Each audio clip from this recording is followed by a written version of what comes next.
Good afternoon and welcome back to Asgaard and welcome back to Infitech. So, since last episode I have been fairly busy. For starters, you'll notice that we now have 45 crushed naquita and 28 impure piles of naquita. Spent a little bit of time in the end flying around and gathering up that. So now I think we're fairly good on naquita, at least for a while. Over here, I set up a small Interlude Farm. I know it says no power. For some reason, I've noticed that during the night, even if it's not actually doing anything, in this pack, it'll drain power. I'm not quite exactly sure why that is, but it'll just be sitting there and not actually doing anything. The power will continue to drain. So, even still, because I've noticed it uses about 90-something RF a tick, so it'll stop running towards the end of the night with only 3 solar panels, but I don't really mind it because it doesn't really matter. I mean, these things grow so slow that even if it has to wait like 5 minutes to harvest them, that's fine. I'm not too worried about it. We may change that, down the road, but for right now, I'm happy with it. Also, I got rid of the tanks back here. You'll notice those big tanks.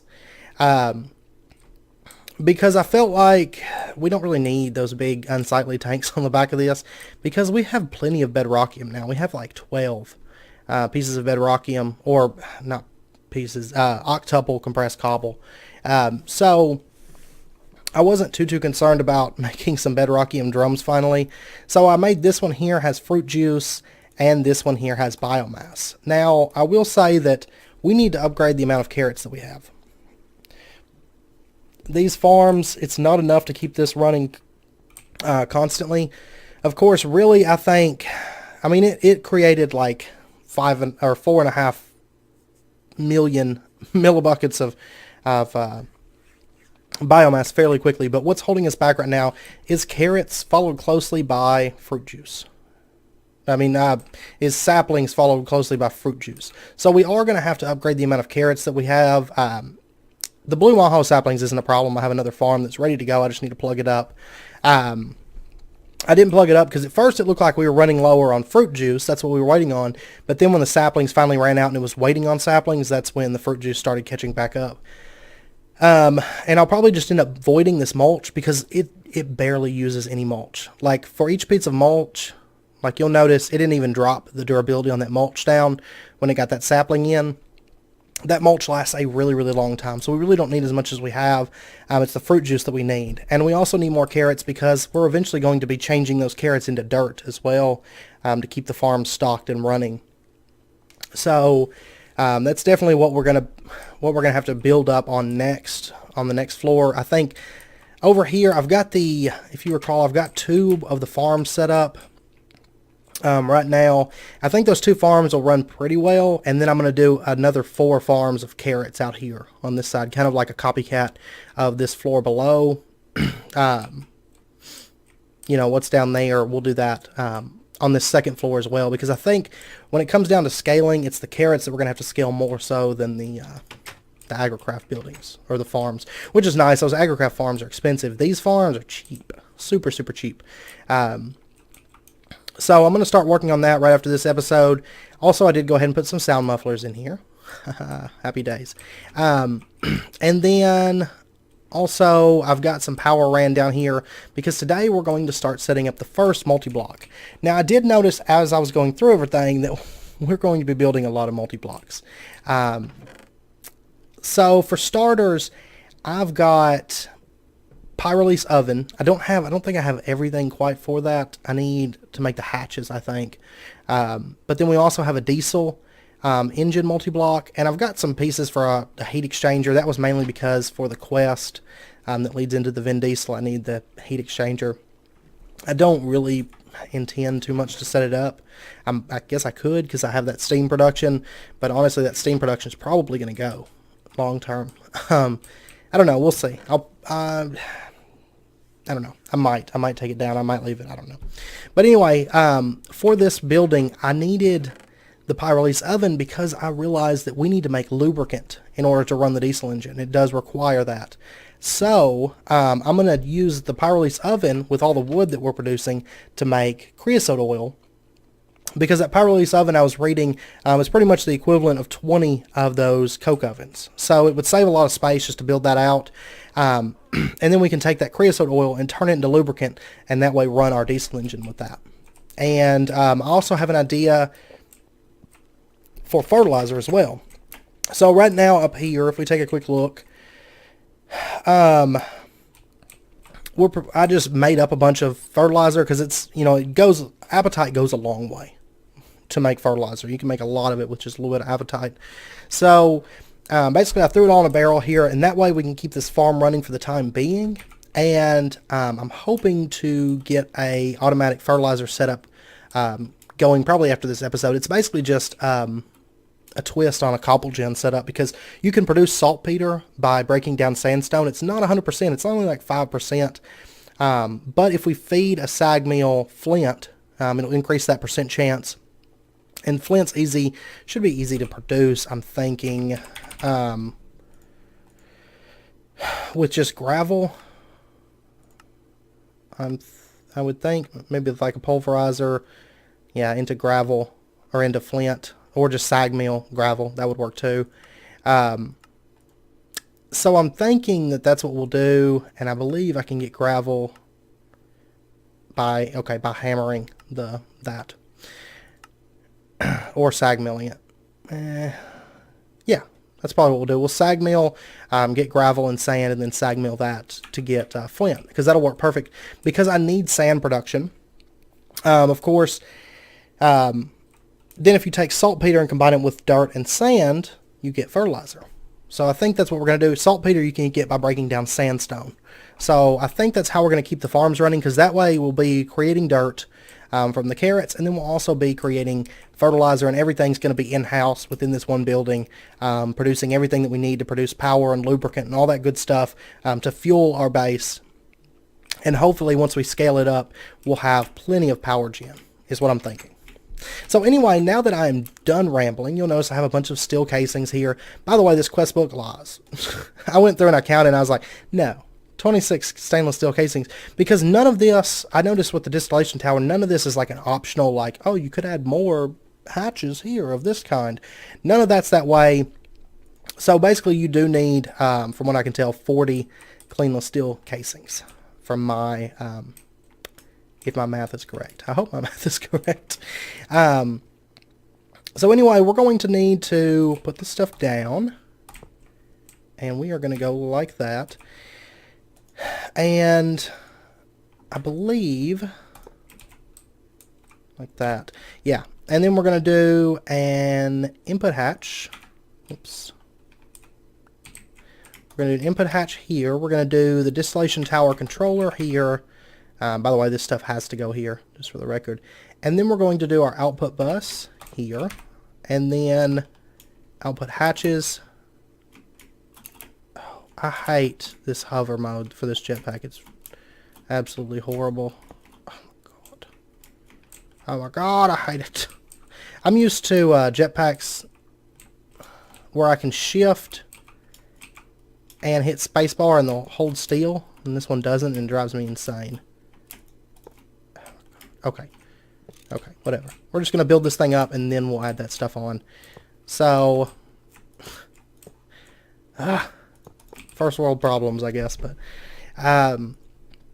our energy hatch, we're going to put right here. Actually, I need a stainless steel casing there. And then we're going to do our maintenance hatch right above that. So, right here. And then we'll bring this stuff up a bit more. This thing is really tall, by the way, if you didn't already know. So basically you're going to need output hatches, 5 of them, and they're placed like that, right above the output bus. Output bus, of course, is going to handle items, and the rest are going to be handling liquids. So fun times. However, with this Distillation Tower, we're really only going to use 2 of these output hatches. We won't need the other 3 because we're only going to be outputting 2 different liquids, and that's water and ethanol. So anyway, that's now formed up, and there we go. And of course, incomplete structure. forgot the one on the top. My bad. So now it is a complete structure, and we're going to have to do maintenance on it, of course. So, what is it? File, hammer, soft mallet, screwdriver. I don't know if all these actually go in here. I just start putting in tools. Circuitry, we're going to need a soldering iron and a crowbar. Okay, so give me just a second. I'm going to go grab that stuff because I've got to figure out what chest I put it into, I think. Unless it's on me. I do have a crowbar on me. Awesome. By the way, this cape was actually put away in a chest before I went and fought the Ender Dragon. So that's why I wasn't wearing it last episode, because I was like, well, I might want to put that up just in case. Just in case something bad happens. I should have thought about my my Thaumcraft stuff, though. That's okay, though. Alright, so we just need our soldering iron, so I've got to go find that. Give me a second, and I'll be back in just a moment. Alright, so that maintenance is done. Everything seems to be good on it. Oh, let me kill this witch real quick. Notice the sound. I can't remember. Do witches make sounds when you kill them? I was thinking they did. I don't think the muffler hatch would affect it that far. I don't know. Maybe they don't make any sounds whenever you kill them. It's like really, really quiet. Anyway, so I got the maintenance all done on this. The input hatch. Tell you what. Let's go ahead. And, oh, my drill, I don't have it. Oops. It's charging right now because I'd used up like all the power on it. Let's go ahead and run pressurized fluid. Now you'll notice I did do some ender fluid, but I'm trying. Why are these spawning all of a sudden? Like they hadn't been spawning ever since I put those lamps down. They just stopped spawning around here. So anyway, let's go ahead and we'll run the power up. We'll go underground with it. And I'm just going to use silver. Right now I'm just going to plug up into the same power line that we're connected into. Let me go grab my drill. I'm going to have it. And that stuff, I don't know why I keep closing those. They've got sensors on them. They'll close on their own, but I keep manually closing them for some reason. And actually, let me grab...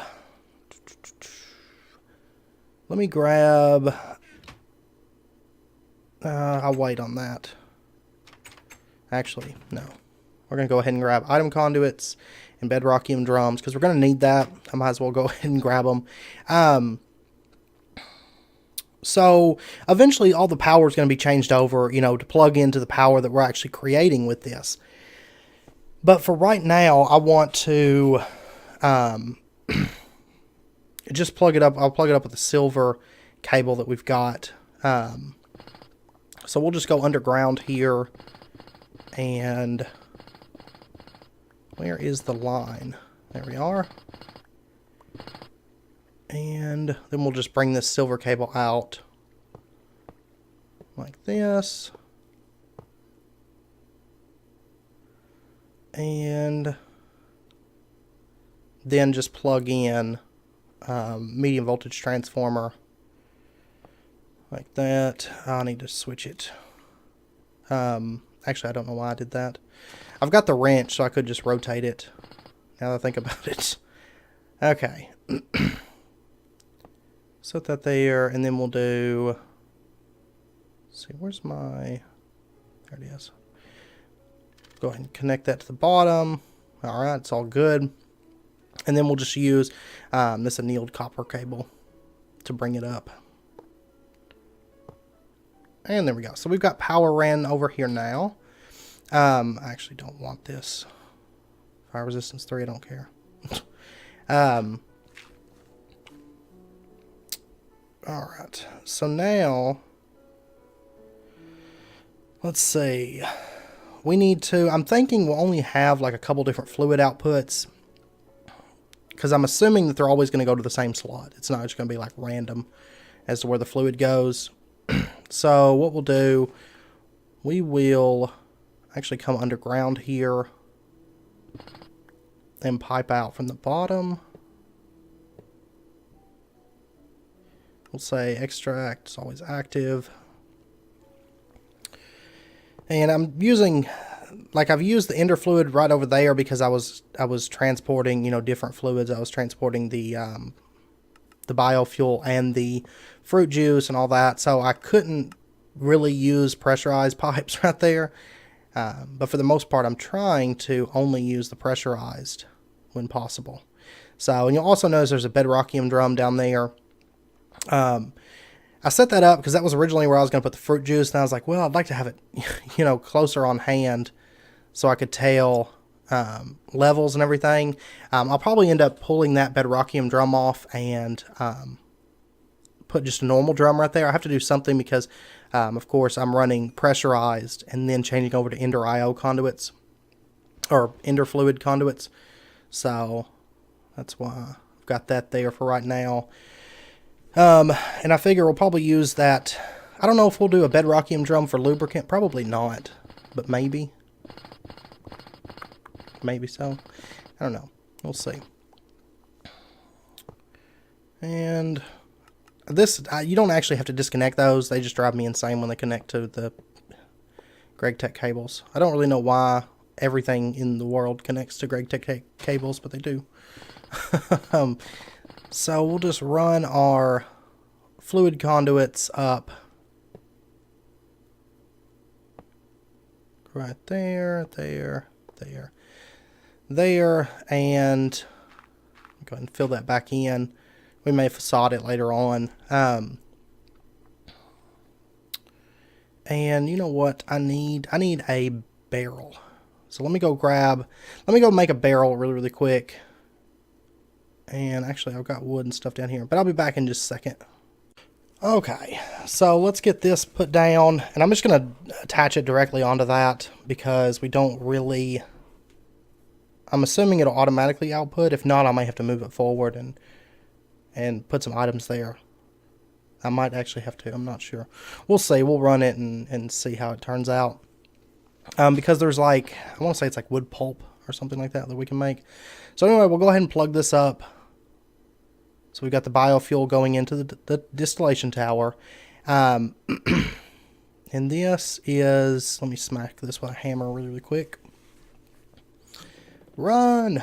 Okay, so now, let's see, the water, we're going to void it, and the ethanol, yeah, okay. So it's not dumping anything else into these other liquid outputs, which is great. Let me see. We'll do just a pressurized fluid conduit here. And then our bedrockium drum here. So we now have ethanol. Awesome. That's great. Now, I'm not entirely sure how efficient ethanol is going to be. I know there's like more efficient fluids, but there's also less efficient fluids for the generator. So let me go grab, I'm going to want a void pipe, a void fluid pipe. I know I've got some in my AE system, at least the item ones, then we have to transform them into pipe with pipe sealant. So I'll be back in just a moment. Okay, yeah, we had some normal item ones, but we didn't actually have any fluid ones, so I had to change that over, which took a second. We're going to go ahead and disable that, and now we're still getting ethanol, and that should be voiding our water. So, okay. So let's see, everything seems to be running good on this. Ethanol production is a go. Awesome. So now we still need to get lubricant. By the way, I saw this auto maintenance hatch. It takes lubricant cells, steel screws, and advanced circuits every time that it repairs something. It would keep us from having to go back and maintenance things. The only thing is, like, they're kind of expensive for starters, and then in addition, it requires duct tape, which when I search for duct tape, there is no duct tape. So, yeah, I'll just change this over. See, the only thing that pulls up with duct tape is at the auto maintenance hatch. So I'm not for sure what that's about, what the duct tape's about. which I don't remember in the past. I don't remember seeing that auto maintenance hatch. So I don't know if it's recently added or if I just never noticed it, which is very, very possible. Or at least I don't remember seeing it. But anyway, the next thing that I want to set up is the Pyrolyse Oven. That way we can start creating creosote over here without setting, you know, up a bunch of coke ovens and all that. Because as you know, over there, we set up a lot of coke ovens to do what we were doing before. So once we get the creosote, it's only just a hop away to create the lubricant. There's not that much more to it after we get the creosote. But this thing is big. It's a 5x4x5. And you'll notice that we need Kanthal at the bottom in the 3x3, and then the ULV casings after that. So anyway, I think, let's see, this is the floor. Actually, it'll be one above that. So, because this is actually one below where the floor is actually going to be. So, and because I figure I want it kind of dropped, I like the change in elevation for that. I think, let me see, I'm going to have it just kind of out in the middle, kind of where our, or not really, really in the middle, but kind of where our other machines are set up down below. I think that would look okay. I think, yeah, we'll set it up right here. And then I'm not sure how far to the left and right I want to go. Let me see. Because I'm going to do carrots on the other side, of course, that are going to go flush with this floor. So right here is the pillar. Okay. So I'm just going to bring this out like 2, maybe, and then 2 to the other side. It's going to be a tight fit, but there's nothing I can do about that. And then we're going to have 9 Kanthal blocks in a 3x3 in the middle, and then just these machine casings around the bottom. And we'll have to end up pulling some of these up. Like I said, I still got to go back and make all the hatches for this, because I haven't done all that yet. Because I wasn't sure we'd get to this, but then I was like, well, we can't really just plug up the energy multi-block this episode until we get lubricant production going and all that. So, because what I read, it said it required lubricant, which is the first machine that we found that actually requires it. You know, all the rest of them have been like, well, you can use lubricant to make it run faster, but so on and so forth. So let's get this all laid out, and then the top section here, and there we go. And then that, the middle is going to be hollow, so we don't have to worry about that. Let's see. So I think now we just need hatches. We need an energy hatch, maintenance, output bus, and output hatch. I know it says and or, but we do need both of them. And then we're also going to need an input bus. We don't need an input hatch. You can use the hatch, and we're also going to need a muffler hatch as well. But you can use the input hatch if you're pumping in some kind of a liquid or like oxygen, or not. It's not oxygen. I think it's nitrogen that it uses, or that it can use. But if we look over here, say it takes oak or, you know, any kind of wood, 16 of that, and then the integrated circuit to get 20 charcoal and 4,000 millibuckets of creosote. So if you use the nitrogen, it is, I believe, a little bit more expensive on power and stuff. So there's not really a reason that I want to use that. It's faster, granted, it's 2 times faster, but I don't feel like it's worth it.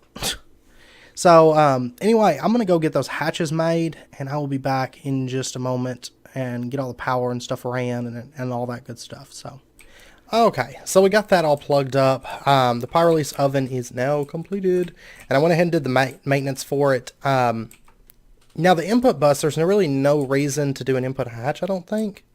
At least not for us, because it's just going to straight input wood is what it's going to do.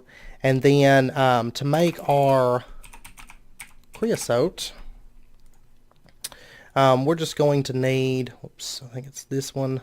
We're just going to go with 32 seconds for 4,000 creosote. I don't think we're going to need that much lubricant once we get it up and going. So we're going to need an integrated circuit 1, I believe. I imagine pretty much any of this wood will work.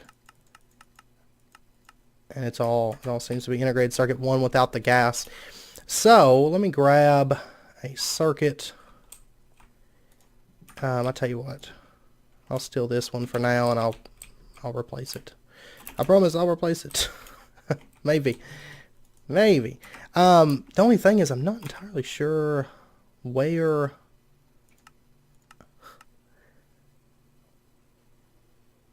to put that in. I guess in the input hatch. That makes sense, I guess. So we'll throw that in there. And then we'll get some of this wood, I think. And by the way, I've got that transformed going up in there. No. Why does it do that? I hate the fact that you have to shift to get 1, and then it's normal click. I don't know. Anyway, we'll put this in here. And then we just have to smack this with the hammer. And it should start running. Okay, I don't know. I'm going to keep playing with it and see what I can figure out. And hopefully get that set up by next episode. And really, I think the only other thing, like what we're going to do is we're going to use this creosote. And well, I can't pull it up in here, can I? You can create this GregTech lubricant by, where's it at? It's not that. Right here, you can run creosote through the distillery to get lubricant. And you'll notice it takes less than a second, uses very little power. And I think that's what we're going to do. It doesn't produce a lot of lubricant, but at the same time, I think it's going to be fairly free. And like I said, I don't think we're going to need like an absolute ton of lubricant. So I think that should be fine. I should think. If we do need like a ton of lubricant, I'll figure something else out. But theoretically, I mean, it shouldn't require a lot. So I don't know. We'll see. And I'm going to try to figure out why this isn't running at all. But anyway, I'm going to end the episode out there. I know it's about wrapping up point. After we get this set up and then we throw down like a distillery and start making lubricant, or we might be able to use another distillation tower. Yes, with cracked heavy fuel, creosote. Creosote is half for lubricant, but it's 96 EU per tick. I don't know. I don't know. I'll think about it. We might do another distillation tower. They're a little bit expensive, but of course we could also do the cracked heavy fuel to get refinery gas, naphtha, lubricant, toluene, and light fuel. But I really want this to be like an automatic setup, you know? So I don't know. I'll have to think about it and how I want to do that. But then once we have that set up, we can just set up the generator and pump in the lubricant, pump in the ethanol, and we're good. We have power. And quite a bit of it, I think. And I'll keep expanding these carrots and everything. Hopefully next episode, I'll probably just set those up maybe off camera. Once I get this figured out, I'll set up the generator and everything. So next episode I could show you how I've got all that set up, and then we can dive into Hardcore Ender expansion again, because that was the request I had. We'll do an episode with Hardcore Ender expansion, and then we'll go back to Galacticraft and go to Mars. I think that's our game plan moving forward. So anyway, and then we'll also be setting up a wither farm, hopefully fairly soon, if I can get it to work the way I want it to. So anyway, I hope you guys join me for next episode, and I hope you guys enjoyed this one. If you did, be sure and hit the like button and go ahead and subscribe if you're not already for more daily videos. And until next time, as always, do take care, and I hope to see you guys then.